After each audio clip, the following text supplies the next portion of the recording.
Okay, we're going to do the process now, okay? All right, you're going to go that way. Okay? Nice and easy. So what Mike's telling him is that he's going to start rotating clockwise. Aaron's actually going to have to rotate counterclockwise away for the back end or the front end of the tanker to clear through. And all the time watching these lines and making sure that they're staying completely vertical. We don't want one pulling on one side or going the other way. A little parking. So Aaron, the chimas truck up front, he's rotating away. And you should be counterclockwise rotation. Lines look good. If you need to adjust, you adjust, okay?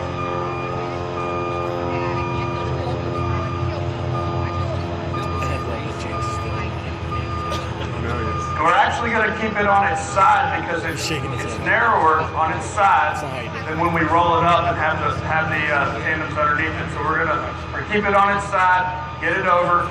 Where this came about, there was a wreck in Texas a few years back, and it was down off of a bridge. They had to use two rotators. There was a big,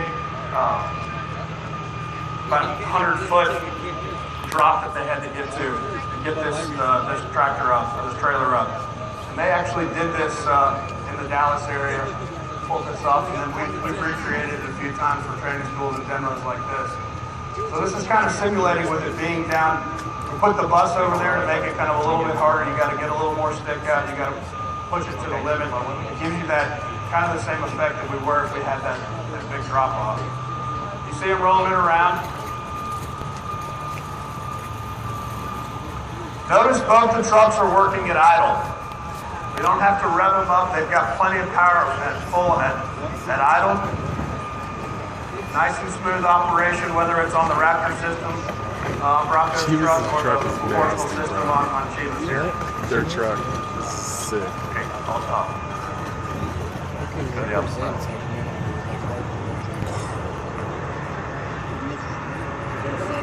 So now they'll be able to walk over to the other side of the truck,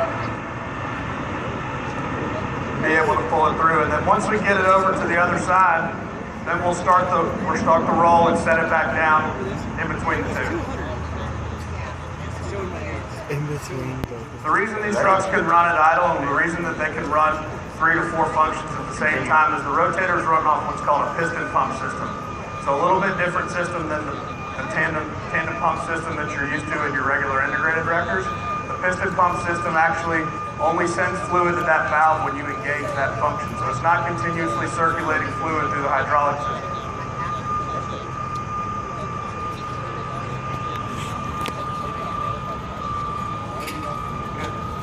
So now Aaron's following him around, bringing it through. You off tomorrow? You're off this weekend, huh? Oh, baby shower. Try to get a GoPro.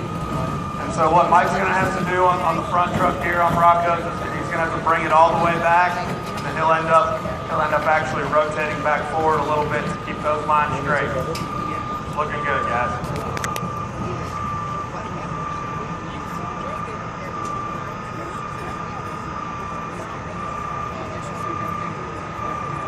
You can't see them, but believe me, they're both standing over here, about 8-10 feet apart from each other. They can see their wreckers, they can see the recovery. Okay, keep swinging. They're able to communicate with each other and talk it right down. Coming around with it. Start coming back to you.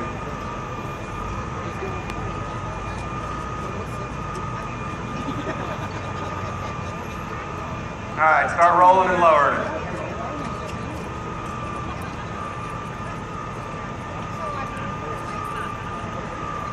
So now what they're going to do is they'll use the winches. They're going to go out.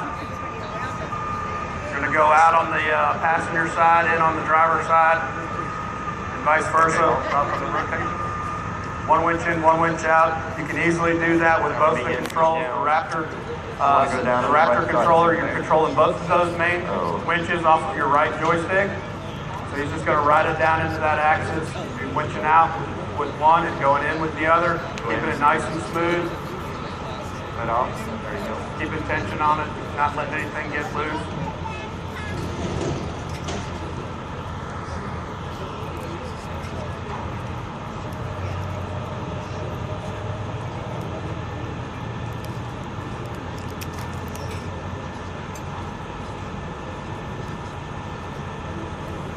The rigging setup here, we have 12 foot endless loops on the near side that's closest to you. We've got the 16 foot straps doubled up on the right side, so they're 8 foot in length on the far side. So we're just going to use that 12 foot, roll it into the 8 foot, and set it right down. Coming with it. Check that out, dude.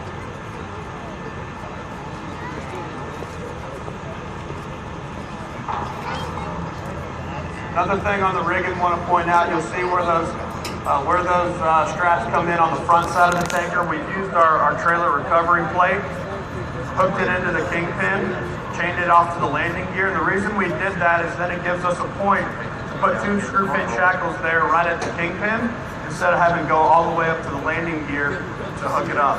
So that allows us to pick the tanker up closer to the edge of the front of the tanker there off the kingpin.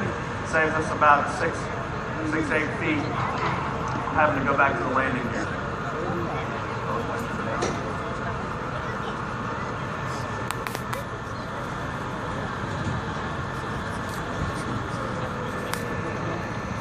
Comes down nice and easy.